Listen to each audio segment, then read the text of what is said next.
Welcome back to another episode. Two things can be true. I'm your host, Brandon. Got to make sure my vocals okay. They're okay. How y'all been, man? How have y'all been? And when I ask that question, I feel like most people, when they ask how you doing, mental health is such a big thing today. It's just cool to ask people how they been. Yo, how you been, man? How you been? But I feel like I really want to know how people are doing. I really want people to know that I want to know how they're doing. It's just like asking somebody, what'd you eat today? You just want to know what they ate.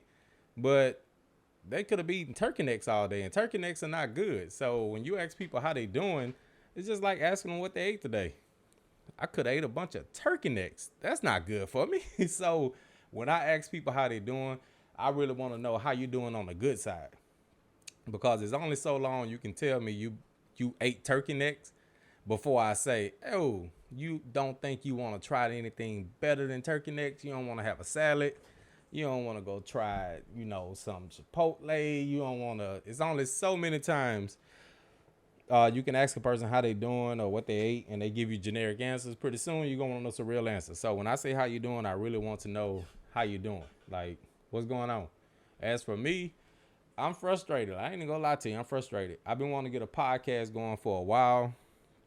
And this week I realized that it's a lot of work that go into it. First of all, everything you see and you hear is a different job. That's why people in Hollywood get paid for different jobs. Cause like the lighting, it's a light behind the camera. It's a light over there. I done made this light. There's a light in the ceiling right now. I just put it up because I need some type of main light. That's why people get paid to do lighting in Hollywood. Even the videography, setting up the camera. I bought another lens to see if this lens worked. The other lens zoomed in too close. The other lens didn't work. So I'm frustrated right now because I really want to get content out. I really want to put information out there, but I gotta learn it. So that's where I'm at right now. I gotta learn it. Am I gonna stop doing it? Nope. I'm a go for it till I learn how to do it. But that's where I'm at right now. I'm just frustrated. A lot of things to be frustrated about. Getting into the episode. What else is going on in my life? Saw my grandmother today. Saw my grandma, and I don't feel like doing this. This is the first night that I finally got everything recorded where I wanted to do it, where I thought it was set up nice, but I really don't feel like recording tonight. I feel like I have a flow because for the past couple of weeks, I've been setting it up. I've been recording every night, no matter if it's like 5 minutes, 10 minutes. I've been recording stuff for the past couple of weeks every night, trying to get myself ready, being in front of the camera, getting myself ready to talk. And I feel like I'm ready tonight, but I don't feel like it. I feel like it, but I don't feel like it. Tonight is the night. Shout out to Betty Wright. Tonight is the night. I ain't gonna try to sing, but I feel like tonight is the night I should do this, but I don't feel like it. I got the GoPro camera set up to catch me to get another angle. I got the regular camera set up. I got all three of my lights set up. I got the program on a computer running. I got the microphone doing this thing. I just don't feel like it. I don't feel like it. I don't. It's not in me. This past week, I got a call that my grandma was in. I didn't get a call, but every day I go see my grandma at the nursing home, and 5 days a week I go see my grandma at the nursing home. And my biggest fear is walking into that nursing home and they telling me that she's not in that room because she's at the hospital next door in the morgue. That's my biggest fear every day I go see my grandma. And it happened to me 2 times already. In February, this is April. In February, she was in the hospital. Happened the same way. I came to see her, and the nurses looked at me and they were like, "Oh, she in the hospital. You ain't know?" Nope, nobody told me. And this past, what was it? Today is Thursday, Tuesday. I went to the nursing home on Tuesday. I'm walking down the hall. Um, the nurses doing a med pass where they pass out the medicine to the residents. And I walked past, and one of the CNAs, she said, "How's your grandmother doing?" And I'm not thinking, I'm like, I don't know. She's doing okay. When I left yesterday, she was doing okay. And I started to walk towards the room, and she asked me another question, and it hit me. She's not in that room because the CNA never talks to me that long. We say hello, but when she asked me that second question, I said, "Wait a minute, is she in the room? Is she okay?" And she said, "Oh my God!" And then the nurse, she said, "Nobody told you," and nobody told you is not something you want to hear when you are expecting to see somebody. And I, I'm like, nobody told me what. Nobody told me she's not here because she's at the hospital, or nobody told me she's not here because she's at the hospital in the morgue. They said this morning she had to be rushed, not rushed, but the hospital is right next door to the nursing home. But they said this morning she was complaining about her stomach. She had to go to the hospital. And I'm like, okay, she at the hospital and she's alive. That's cool. I can deal with it. Because the last time I went to the nursing home and my grandmother wasn't there, the same CNA, shout out to that CNA, man. Like CNAs, they go unnoticed, they go unappreciated, but CNAs do the thing. Like, while y'all got your grandmas and grandpas sitting in the nursing home, the CNAs are the ones wiping their ass. The CNAs are the ones that's listening to them at night. The CNAs are the ones that doing what you're supposed to do as a family member. And I get it. Sometimes you can't always be there, and that's what they're there for. But for the ones that can go and see they elderly people or they people in the nursing home, them CNAs, they standing in the gap, taking up your slack. But the last time I went, man, this was so it was scary because as I get older, it's only one thing that scares me constantly every day, and that's death. Like, I don't think of it in a morbid way. Um, I just is I'm getting older, so you can't help but not to think about death because I'm pretty sure I'm 37. So if you're around my age, I'm pretty sure that your high school classmates have died. You've had college classmates that's died. You've had family members that died. If you my age, there's a lot of people from a lot of different age groups that have died. So the biggest thing that's on my mind every day, the biggest fear that I have every day is death. Is it coming from me? Is it coming from my people?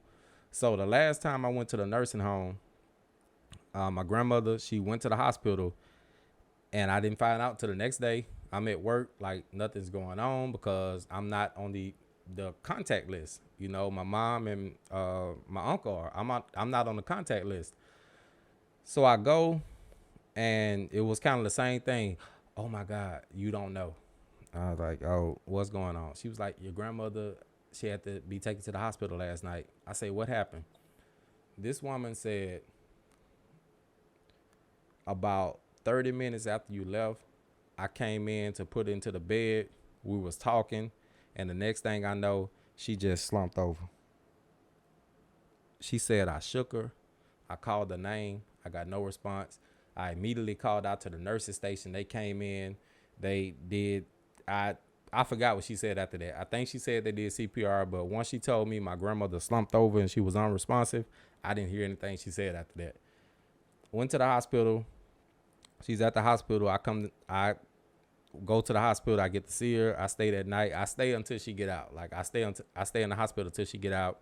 She eventually gets better. She come back, and we carry on. But every time she goes to that hospital, it's like a notch is being taken off. It's like, how can I explain it? Like an hourglass. Like, you see an hourglass where you flip it over and the sand goes down. It's like every time she goes, oh, it's my co-host. Yo, hey, Kat, it's my co-host. Say hello to my co-host. This is Katisha. Katisha. We call her Kat, but her name is Katisha. You want to say something to the people? She funny like that. But every time my grandmother goes to the nursing home, it's like that hourglass sand is going to the bottom. And I know eventually that sand is gonna run out. It's not gonna be no more sand. I know that. And it's been hard. I ain't gonna lie to you, it's been hard knowing that every day that sand is slipping away. I'm not gonna get that sand no more. Once that sand is gone, I can't turn it back upside down and get that sand to go back out. I can't do that. So what I do, I try to make the most out of the time that I have. And how do I do that? Being there. One of my favorite songs is you know how Spotify give you that wrap up at the end of the year and tell you how many songs, your number one favorite song. During COVID 2020, at the end of 2020, I got a wrap up, and my number one song was Having You There by the Mississippi Mass Choir. Having you there makes a difference. I can't sing, but that song do something to me. When that lady say having you, and her name is Venora Brown. She not really on social media like that. She got an Instagram account, but you know how some people have Instagram accounts just because, so she got an Instagram account, but she's like never on there. But I follow on Instagram. Her name is Venora Brown. She was the lead singer in that song Having You There by the Mississippi Mass Choir. And man, look, when that lady say makes a difference, like, let me tell you something. There's a difference between difference and difference. When she said makes a difference, that's a difference right there. I'm talking to my grandmother, and when I tell you, like, if you pay attention to the universe, God, when he speaks, man, you will hear it. That's one of my favorite songs. And I'm talking to my grandmother every time we leave. I leave the nursing home. She always say love always, drive safe, but she always say love always. And whenever I get to leave, or whenever I have to leave, she always say something to the effect of, you going already? And I'm like, yo, I've been here for like 2-3 hours. We do this every night. What do you mean am I going already? But I know what she mean though. I know what she mean. And I was like, yeah, I gotta go. I wish I could stay. You know, we do the back and forth conversation every night. You leaving already? Yeah, I wish I can stay though. Yeah, I wish I can stay too. Like, I just like having you here. I was like, yeah, it's like that song, Having You There. She was like, yeah, I like having you here. And when she said that, I'm like, don't be doing the song on me right now. Don't be doing the song. But that's a real thing, man. Having you there. The only thing that I can say to people, that if you have grandparents living, if you have anybody that's living, you got a kid living, maybe you don't get to see them. You got, like, having you there. That's what people need. They need you there. Don't matter who it is. Having you there makes a difference. And she goes on that song. She says, when my friends walked out, you stepped right in. You always been with me through the thick and the thin. Having you there makes a difference. And that's what it is. I'm just there. That's all. Like, we both. Now, if it's one thing you know about me, I get my naps in. I'm going to take a nap. If it's one thing, I take a nap. I get off work, and that's my time to go see my grandma. But before I go see her, I take me a nap. You know why? Because I gets my naps in. All right? I get them in. And most times, I wish I had a camera set up. Most times when I'm in the nursing home visiting my grandma, we just taking turns napping. That's all we doing. Like the other day. The other day when I found out she was in the hospital, that next day, I found out she was in the hospital. I went, and I wasn't prepared to stay that night. So I said, I'm going to stay the next night. And that night and that next day, when I say I got sick, I got sick. I got sick. Once again, that sand is going down. I got sick. I got so sick. I'm talking about sick, like flu sick. It's April, it's warming up, so usually around the end of February, March, and you have where it goes from hot to cold, hot to cold, hot to cold. So you experience like you get sick because the weather is hot, the weather is cold. You have on a jacket, you have no jacket, but the weather has pretty much mellowed out here. So there's no need for me to get sick. When I left that hospital, I went home. I got sick instantaneously. I took Theraflu. I was cool the day before, but I had to take Theraflu because I got physically and mentally sick. When I say my head was, it wasn't spinning. It felt like it was buzzing the whole day because I'm thinking she went to the hospital last night. I got to go to work today. I'm not going to be able to see her till this afternoon. I didn't know what to do. I slept the whole day. I'm supposed to be working, but I slept the whole day. My friend called me, checking on me. I was like, yo, I gotta take a nap. Let me hit you back. Like, I did my essentials at work, but other than my essentials, I'm asleep. Friend hit me back in an hour. You up now? Yeah, I'm up. 2 minutes into the conversation, I gotta go to sleep again. You just went to sleep. I gotta take another nap. Go and take another nap. About 30 minutes, hour later, I wake up, do some stuff for work. Friend hit me back. You gotta be up by now. Yeah, I'm up. You know what? I'm not. I gotta go. The whole day, my head's buzzing. My head, I don't know what to do. I was washing clothes the night before. I got clothes. I'm like, do I need to dry the clothes? Do I need to start washing the clothes? What do I need to do with these clothes right now? Food. Like, did I eat yet?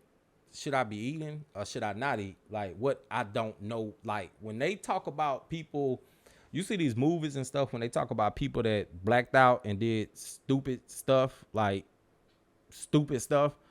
that was me that day. I blacked out. I was going through the motions. I can't tell you anything I definitively did that day.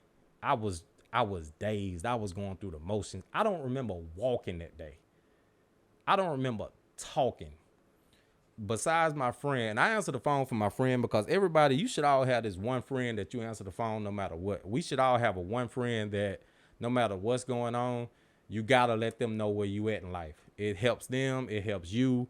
It helps them know where you at. It helps you because they know where you at. And once you get back on track, they can talk to you about it. But everybody has that one friend that you should like be able, no matter what, at least press answer call. I'm not doing well. Talk to you later. Bye. The whole day, people calling me. I'm just pressing the end button. I see it, but I don't see it. I hear it, but I don't hear it. Like, I don't know what's going on. So anyway, fast forward, she gets out. The next day, I get scared again. Why? They release her from the hospital. Once again, I'm not on the records. They don't call me. They're not going to call me because I'm not on the charts or anything like that. The day before, she said, before you come tomorrow, because I thought she was going to stay, before you come tomorrow, pick up my teeth and my glasses from my room, eyeglasses. So I went to the room to get her teeth and her eyeglasses. I walk into the room. There's a wheelchair that's moving in the room. I stood still. First of all, why is somebody in here? Second of all, when she turned her head around, why are you here? You're supposed to be in the hospital. But they released her. It wasn't as bad as last time. She's out. And this is where I'm at. I'm one day from her out being from the hospital. That's why, like, this whole episode, I wanted to go a different way. But it went this way because now that I talk about it, that's what's been bothering me. That's what's been bothering me the whole week. Like, it's the thought of my grandmother not being here anymore. And me not being able to see her every day, me not being able to hug her, me not hearing her ask me, am I cold? Here's a blanket. Me not being able to have her there because having her there makes the difference. I guess I'll go ahead and end there. This is Two Things Can Be True, the podcast. I'm Brandon. And I'll talk to y'all later. Peace.